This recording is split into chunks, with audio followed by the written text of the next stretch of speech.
Hello friends, இன்றைக்கி நாம் குயிக்காக அதே டைமில் ரொம்ப டேஸ்டியான ஒரு பன்னீர் மசாலா ரெசிபி தாங்க பார்க்க போகிறோம். இது ரைஸு, சப்பாத்தி, தோசை, இட்லி, பூரி எல்லாத்துக்குமே ரொம்ப சூப்பராக இருக்கும்.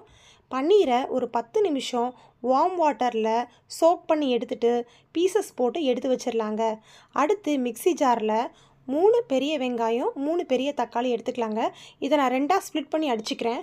இப்போ அதில் கொஞ்சமாக வெங்காயம் சேர்த்துக்கிறேன், ஒரு விரலளவு இஞ்சி சேர்த்துக்கிறேங்க, ஒரு 4-5 பூண்டு பல் சேர்த்துக்கிறேங்க. இது கூட தக்காளி சேர்த்துக்கலாம், சோம்பு சேர்த்துக்கலாங்க, சீரகம் சேர்த்துக்கலாம். சேர்த்துட்டு இதை நல்லா அரைச்சி வச்சுக்கலாங்க. இப்போ ஒரு வடை சட்டியில் 3 டேபிள் ஸ்பூன் அளவு ஆயில் சேர்த்துக்கலாம். ஆயில் நல்லா ஹீட் ஆன உடனே கொஞ்சமாக சோம்பு சேர்த்துக்கலாம்.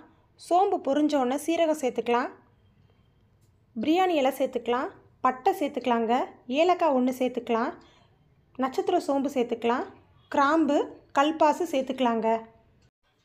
இப்போ நாம் மிக்ஸி ஜாரில் அரைச்சி வச்சுருக்க வெங்காயம், தக்காளி, இஞ்சி, பூண்டு பேஸ்ட்டு இதோட சேர்த்துக்கலாங்க. சேர்த்துட்டு கடைசியாக மிக்சியில் கொஞ்சமாக தண்ணி சேர்த்து அந்த தண்ணி இதோட சேர்த்துக்கலாங்க. சேர்த்துட்டு மசாலா சேர்த்துக்கலாம்.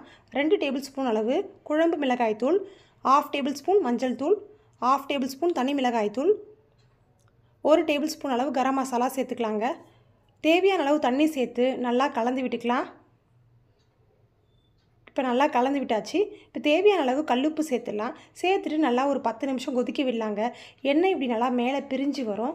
மசாலா நல்லா வெந்துருச்சு. இந்த டைமில் நம்ம கட் பண்ணி வச்சுருக்க இந்த பன்னீரை சேர்த்துக்கலாங்க. இப்போ நம்ம பன்னீர் பீசஸை இந்த மசாலாவோட சேர்த்துட்டு லைட்டாக நம்ம கலந்து விட்டுக்கலாங்க.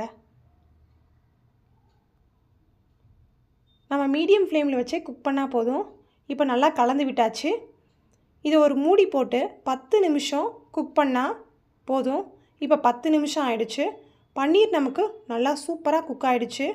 ஸ்பாஞ்சி மாதிரி இருக்குது பன்னீர். இப்போ நமக்கு பன்னீர் மசாலா சூப்பராக ரெடி ஆயிடுச்சு. கடைசியில் கொஞ்சமாக கருவேப்பிலை மல்லி தூவி இறக்குனிங்கன்னா ரொம்ப சூப்பராக இருக்குங்க. சர்வ் பண்ணும்போது ரொம்ப டேஸ்டியாக இருக்கும். இந்த ரெசிப்பியை உங்கள் வீட்டில் செஞ்சு பாருங்கள். செஞ்சு பார்த்துட்டு உங்களோட கமெண்ட்ஸ் எனக்கு சொல்லுங்கள். மறக்காமல் என்னோடய சேனலை like and subscribe. Thank you friends.